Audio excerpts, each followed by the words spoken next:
तुझसे बढ़कर और कोई साथी नहीं है, तू ही सखा भी है, तू ही सगा भी है।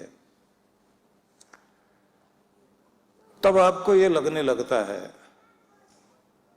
कि सांसारिक यात्रा को चलाए रखने के लिए हमें कुछ धन भी कमाना है, शरीर भी ठीक रखना है, परिवार का भी ख्याल रखना है, सामाजिक कर्तव्य भी पूरे करने हैं, अपने देश के लिए भी जीना है और विश्व समाज के लिए भी जीना है। लेकिन इसमें एक चीज अलग तरह से रख दी गई जिस पर हम लोगों की पकड़ छूट रही है। वो चीज रखी गई कि हर दिन जहां से जिंदगी शुरू होती है और हर दिन जहां जिंदगी को आप शांति की ओर ले जाते हैं, ये दो समय हैं। मतलब आपके जागने से और आपके सोने से पहले, जागने के बाद। वो समय कैसा है जब आप अपनी यात्रा की शुरुआत और यात्रा का समापन, हर दिन की यात्रा का समापन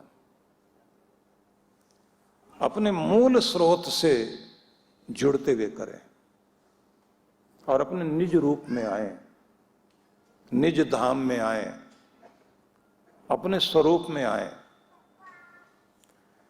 आपका निज धाम परमात्मा का धाम, आपका निज रूप आनंद वाला रूप, शांति वाला रूप, प्रेम वाला रूप, दया वाला रूप, करुणा वाला रूप, सहयोग वाला रूप, जो इंसानियत वाला रूप है, देवता वाला रूप है, उसमें आपको हर दिन आना ही आना है। जब आप उसमें नहीं होते तो लोग कहते हैं ये क्या बात कर रहे हो, आप अपने आपे में तो हो, आप होश में तो हो, बात क्या कर रहे हो। उसका मतलब होता है कि आप जो बात कर रहे हैं ना समझी वाली बातें कर रहे हैं। जब आप अपने आपे में होते हैं तब लोग कहते हैं बड़ी देवता वाली बात कर रहा है, समझदारों की बात कर रहा है, इंसानियत की बात करता है, धर्म की बात करता है, ये ऊंची बात है।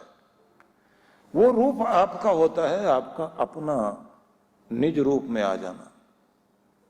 जब आप दुनिया के साथ मिलते हैं, लोगों के साथ मिलते हैं, उस समय आपके अंदर तरह तरह के लोगों के साथ बैठने से, योगी के साथ बैठे योग वाला भाव आया, भोगी के साथ बैठे भोग वाला भाव आया, चालाकों के साथ बैठे तो चालाकी आ गई, बेईमानों के साथ बैठ गए, आपके अंदर बेईमानी वाला रूप आ गया, धूर्त लोगों के साथ बैठते बैठते आपके अंदर कुटिलता, चालाकियां, टेढ़ा मेढ़ा चलने की भावना कि इसके बिना गुजारा नहीं, नशेड़ियों के साथ बैठ गए, नशा करने लग गए। ये सब चीजें आपके अंदर मिलावट वाली आती हैं। पूरे दिन में धूल गिरती है मस्तिष्क में, मस्तिष्क विकृत होता है और उसके साथ में कहा जाता है कि शाम को और सुबह जब जाग रहे हैं तो आप अपनी वो महक लेकर चलो जो पूरे दिन आपके साथ रहे, और शाम होते होते अपने आप को फिर से धुल लो, स्वच्छ करो, अपनी शांति में उतर आओ। तो इस प्रक्रिया को हमारे यहां कहा जाता है कि ये प्रार्थना है, ये संध्या वंदन है। संधि वेला होती है, सूरज जब निकल रहा होता है वो एक संधि काल है। एक संधि काल है जब सूरज जा रहा है और रात्रि आ रही है। उस संधि वेला तक आपको ध्यान रखना, जागे और सूरज जैसे होगा उस समय तक आप पूरी तैयारी कर लें, पूरा मस्तिष्क शांत करके अपने पूरे दिन के लिए तैयारी कर लें। तो अपने आनंद को अपने अंदर बढ़ाओ और धन्यवाद से यात्रा को शुरू करो। आनंद में होने की चेष्टा, चेहरे पर मुस्कान लाएं, भगवान को जो है धन्यवाद दें। और आप सबको मौका लगे, बल्कि मौका निकालना चाहिए कि गुरु मंत्र सिद्धि साधना सीखनी चाहिए आपको। उसमें एक क्रम ये भी होता है कि जब आप हर दिन बैठते हैं तो आनंद में होने के साथ साथ अपने एक आदर्श जीवन को कल्पना करने के साथ उसकी शुरुआत कर लें। मैं ऐसा होऊंगा, पता नहीं कब। वो जो कब है ना, पता, मैं ऐसा होऊंगा, एक दिन जरूर होऊंगा, ऐसा जरूर करूंगा, एक दिन जरूर। वो एक दिन कब, वो नहीं आता जीवन में। वो कब आता है? जब आप हर दिन की यात्रा शुरू करते हैं। मैं ये हो रहा हूं, मैं इस तरफ चल पड़ा हूं, मेरी किस्मत ठीक है, मेरा सहयोग समस्त ग्रह नक्षत्र करने लगे हैं, मुझ पर कृपा है। वो एक विधि सिखाई जाती है। उस विधि को सीखने के साथ तब आप अपने आप को कि मैं ये हूं, ये था, अब ये हो गया हूं, अब मैं इधर जा रहा हूं। ये यात्रा जैसे आपकी शुरू होती है, जीवन बदलने लगता है। शुरू शुरू में लगेगा कि मैं खुद से झूठ बोल रहा हूं, मैं ये नहीं ये हूं। लेकिन देखा जाए तो वो जो आप कह रहे होते हैं ना, मैं बदकिस्मत, मैं गरीब, मैं विपदाओं का मारा हुआ, मैं दुनिया की चोट खाया हुआ, मैं दुनिया का ठुकराया हुआ, वो बेचारा इंसान जो सारी दुनिया के लिए भला कर रहा था, कुछ समझा ही नहीं मुझे। ये जो आप हर समय अपने को याद करते हो, उससे बाहर निकलना होता है कि ये सब ओढ़ी हुई चीज है मेरी, मैं ये नहीं हूं, मैं कोई बेचारा नहीं हूं, मैं अपने में समर्थ हूं। दुनिया जो मुझे बनाना चाहती, मैं वो नहीं बनना चाहता, मैं जो बनना चाहता हूं, मैं उस तरफ चलने के लिए शुरुआत हो गई है, क्योंकि गुरु कृपा हो गई मेरे साथ और मेरा मंत्र मेरे साथ। तब आपका मंत्र आपकी शक्ति बनता है। मैं ये कहना चाहता हूं आपको, आपका विश्वास और आपकी श्रद्धा, आपका तप, आपका जप, वो काम करेगा। अगर आप सुविधा भोगोगे जाकर, मुझे वहां ऐसे रहने का मौका मिले, मुझे वो कमरा मिले, एसी होना चाहिए, पानी ऐसा होना चाहिए। जिन्होंने कुछ पाया है उन लोगों को मैंने देखा है, उन लोगों की तपस्या होती है। इसलिए गुरु के दर पर जाकर सीखना। और ये बात जहां से मैंने शुरू की थी कि निज धाम निज रूप, इसे याद करो कि मुझे उसमें रहना है, निज रूप से बाहर नहीं आना। निज रूप क्या? निज रूप आपका वो है जिसमें आपको रखा जाए घंटों तक, जिंदगी भर, तो भी उकताए नहीं आप। वो आपका निज रूप है। प्रेम, प्रेम में रखिए आप, आपको रखा जाए, उकताओगे कभी नहीं। प्रसन्नता में रखा जाए, उकताओगे कभी नहीं। शांति में रखा जाए, नहीं उकताओगे कभी भी। डर रहित अवस्था में रखा जाए आपको, आप उबोगे कभी कि नहीं अब थोड़ा डरने का मन कर रहा है, आप कभी नहीं कहोगे। निश्चिंत अवस्था में आपको रखा जाए, आप कभी उससे बाहर निकलना नहीं चाहोगे। नहीं थोड़ी थोड़ी चिंता भी कर लेते हैं, नहीं आप कहोगे निश्चिंत रहना चाहता हूं। ये सब आपका निज रूप है, ये लेकर आप दुनिया में आए हो। दुनिया आपको डरना सिखाती है, चिंता करना सिखाती है, दुनिया आपको अशांत करती है, दुनिया आपको उस अवस्था में लेकर जाएगी जहां घृणा है, बैर है, धोखाधड़ी है। विश्वास में जीना, सत्य में जीना, प्रेम में जीना, दया में जीना, सहयोग सहानुभूति में जीना, ये आपका निज रूप है। इससे जागना है, इसी में जागना है। और इसी में आपको रात में आकर सोना है कि आप पूरी दुनिया घूम कर आ गए, लेकिन फिर अपने निज रूप में आ गए, उसी रूप में आ गए। उस रूप में जब आप आते हैं तो आपके अंदर का देवता जागा रहता है और उस रूप में आपके जीवन में आनंद रहता है। दुखद स्थिति ये होती है जब आप इससे बाहर चले जाते हैं, तब आपके जीवन में पीड़ा आती है। इसलिए सारी साधना, सारी व्यवस्थाएं जो दी गई, वो इसलिए दी गई कि आप निज रूप में आना सीख जाएं। अब कहने के लिए हम लोग एक दूसरे से बोलते हैं या वो गाने सुनते हैं ना, आ लेके चलो तुम्हें ऐसे नीले गगन के तले। किशोर कुमार ने खुद लिखा, खुद म्यूजिक दिया, खुद गाया, बहुत आनंद में आके उसने अपने भाव लिखे कि आ लेके चलो तुम्हें ऐसे नीले गगन के तले, जहां गम भी ना हो। आप सोचिए कि वो चीज जहां आदमी खुशियां चाहता हो, जहां कोई पीड़ा भी ना हो, जहां गम भी ना हो, आंसू भी ना हो, बस प्यार ही प्यार फले, आ लेके चलूं मैं तुम्हें ऐसे नीले गगन के तले। ये आदमी की चाह है कि मैं ऐसी दुनिया में रहना चाहता हूं। ऐसी दुनिया बनाना चाहता है आदमी, लेकिन नहीं बनती। दुनिया तो जैसी है वैसी रहेगी, इसे आप नहीं बदल सकते।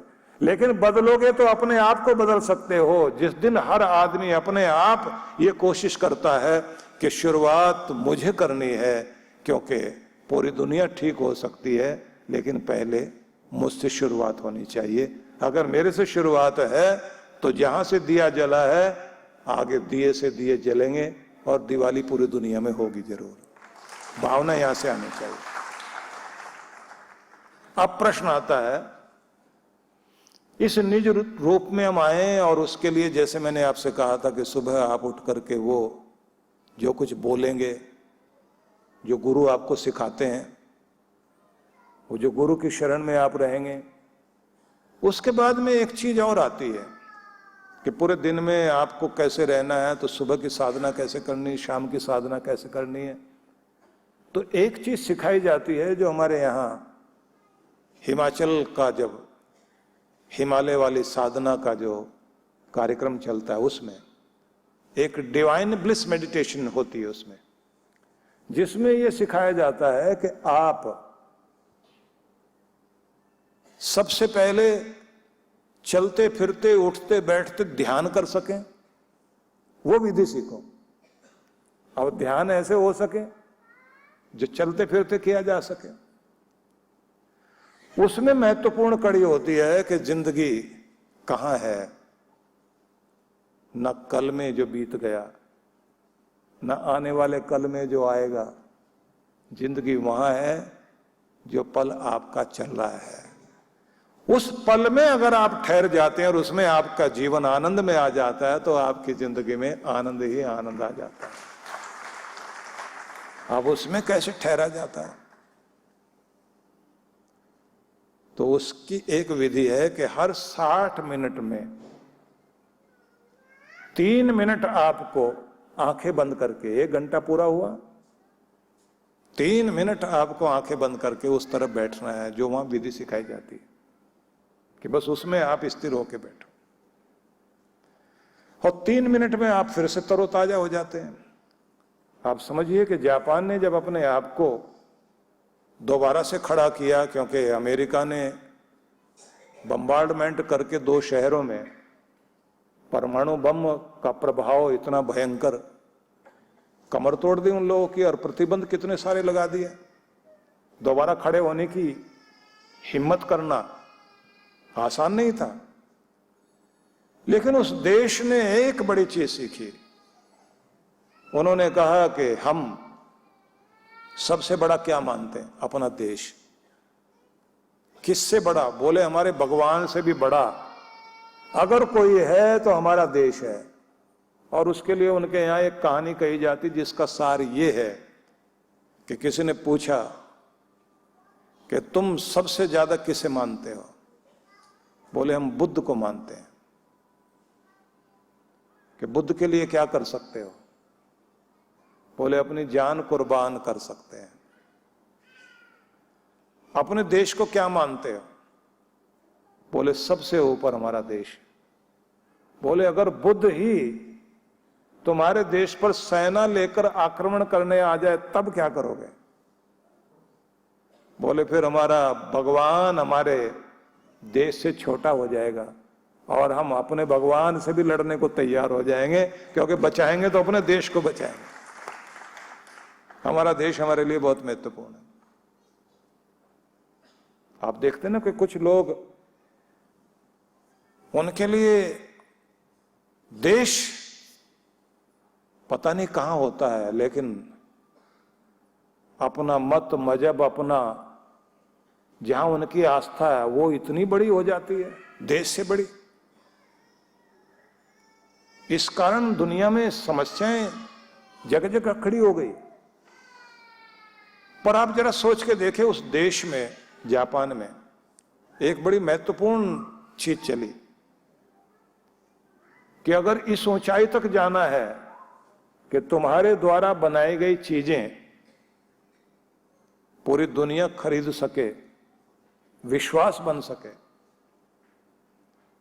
तो क्वालिटी बनाने में उन लोगों ने ध्यान तो दिया ही, लेकिन उसकी परिकल्पना करने के लिए अपने मस्तिष्क को बहुत शांत किए जाने के लिए ध्यान की यात्रा शुरू की, ध्यान में शामिल हुए, मेडिटेशन को अपनाया। मेडिटेशन को कितना अपनाया कि अगर आप देखें कि हवाई अड्डे पर भी कोई कस्टम अधिकारी अपनी ड्यूटी दे रहा है और ड्यूटी देते देते उसे लगता है कि वो अपने साथ खड़े हुए कुलीग को बोलता है कि भाई 10 मिनट के लिए आप मुझे मौका दें, मेरी ड्यूटी आप संभाल लो, मैं 10 मिनट में तरोताजा होके आता हूं, तो बाहर जाके सिगरेट पीने नहीं जाता, पानी के छींटे लगाएगा और प्रेयर रूम में जाकर ध्यान में बैठ जाएगा और ध्यान से उठकर थोड़ा पानी पीकर फिर से तरोताजा होकर आके काम में लगेगा कि अब मैं अंदर से बाहर से बिल्कुल ठीक हो गया हूं, क्योंकि इससे पहले मुझे या तो शक्तिहीनता अनुभव हो रही थी या इरिटेट हो रहा था, अब पूरी तरह से तरोताजा हो गया। जो लोग इस बात को महत्व देते हो कि अपने भीतर जाएं, अपने आप को तरोताजा करें, अपने आप को शक्तिशाली बनाएं और फिर अपने काम में लग जाएं, उन्होंने उस विधि को अपनी तरक्की के लिए भी अपनाया और अपने आध्यात्मिक प्रगति के लिए तो अपनाए। इसलिए मैं आपसे यह कहना चाहता हूं कि अपने निज रूप में आने के लिए हमें अपने ध्यान की तरफ जरूर जाना चाहिए, अपनी भक्ति को ध्यान में बदलें। और वो ध्यान इसी तरह का नहीं कि आप जो प्रचलित विधियां हैं ध्यान की वो अपनानी है, नहीं। मैं कहूंगा आप भजन गा रहे हैं, भजन गाते गाते आप उस जगह पहुंच जाएं कि भजन आपका ध्यान बन जाए, खो जाएं आप उसमें। आप जप कर रहे हैं, जप करते करते आप उस स्थिति में पहुंच जाएं कि आपका जप जो है वो ध्यान बन जाए, मतलब माला जपते जपते आपका ध्यान लग जाए। आपकी स्थिति होनी चाहिए कि प्रार्थना करते करते भगवान की स्तुति गुणगान किया, प्रार्थना करने बैठे, प्रार्थना करते करते इतने खो गए उसमें कि आपको यही पता नहीं कि आप हैं कहां। इसलिए एक नियम माना जाता है कि मंदिर में जैसे मूर्ति स्थिर है, ऐसे मूर्ति की तरह बैठो, थोड़ी देर मूर्तिमान हो जाओ, ऐसे स्थिर हो जाइए कि कोई हिलाना चाहे। जैसे आप देखते ना बुद्ध की पत्थर की बनी हुई मूर्तियां बहुत सारी होती हैं, ध्यान वाली अवस्था की, बिना हिले डुले एक मुद्रा में, कि ऐसे भी मूर्ति की तरह से आप पत्थर की तरह होकर के आप थोड़ी देर बैठ जाओ, ना हिलना ना डुलना। विचारों में भी ऐसे हो जाओ, विचार भी आपके गायब हो जाएं। और अब आपके मुख मुद्रा से दिव्यता झलकनी चाहिए। दिव्यता मतलब देवतापन, आपके अंदर का देवतापन दिखाई देना चाहिए। और वो तब आएगा जब अंदर हलचल खत्म होगी। अगर अंदर हलचल चल रही है तो ये ध्यान रख लेना, बाहर आप देवत्व दिखा नहीं सकते। जितने शांत हो जाएंगे, पवित्र हो जाएंगे, सहज हो जाएंगे, चेहरे पर दिव्यता आ जाएगी। अब उस दिव्यता में स्थिर होकर बैठना है आपको। तो भजन करें, जाप करें, पूजा करें, प्रार्थना करें, जो भी विधि आप अपनाते हैं उस विधि का मतलब होता है आपका ध्यान लगना चाहिए। जब आप उसमें ध्यान में आ जाते हैं तो इसका मतलब कनेक्शन जुड़ गया। अब कनेक्शन जुड़ गया तो वहां से पावर आएगी और जो चीज आप जीवन में चाहते हैं उसको पावर मिलनी शुरू हो जाएगी। जो भी सपने देख रहे हैं आप वो पूरे होने लग जाएंगे। इसलिए एकाग्रता तो सीखनी ही चाहिए, सबको सीखनी चाहिए। और दूसरी बात जो हम लोगों को ध्यान देनी चाहिए, आप अपनी भक्ति को हो सके तो सेवा बनाओ। क्योंकि जब आपकी भक्ति प्रेम है, प्रेम के अलग अलग रूप हैं। प्रेम के रूपों में ये जो वात्सल्य है, ममता है, आदर है, श्रद्धा है, भक्ति, सब वो एक ही रूप है। मतलब ये रूप बदलते जाते हैं।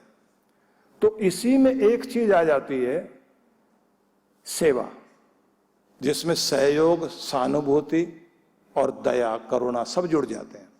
जब आप किसी की सेवा करते हैं तो दीन दुखी की सेवा करना, वहां आपकी करुणा, बड़ों की सेवा वहां आदर, देश सेवा वहां समर्पण, उस सेवा में ये चीजें जुड़ती चली जाएंगी। और अंतिम चरण इसका आ जाता बलिदान, देश के लिए, समाज के लिए, राष्ट्र के लिए, दुनिया के लिए, भगवान के लिए अपने आप को कुर्बान कर दे आदमी कि मरना तो एक दिन है, लेकिन जिए तो किसी उद्देश्य के लिए और मरे तो किसी लक्ष्य के लिए। जिसके अंदर ये भावना है उसका जीवन सफल है। जीवन संचेतना लाखों पाठकों की बुद्धि को सच्चेतना से और हृदय को सद्भावना से परिपूर्ण करने वाली मासिक पत्रिका जीवन संचेतना। ये देववाणी है परम पूज्य श्री सुधांशु जी महाराज के उपदेशों को पढ़ने एकमात्र समान उपयोगी मासिक पत्रिका जीवन संचेतना। सदस्यता शुल्क भारत में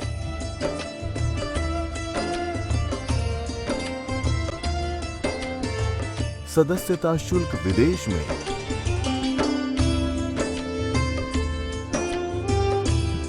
यदि आप जीवन संचेतना की सदस्यता प्राप्त करना चाहते हैं तो इस पते पर संपर्क करें। विश्व जागृति मिशन, आनंद धाम आश्रम, नांगलोई नजफगढ़ रोड, बक्करवाला मार्ग, नई दिल्ली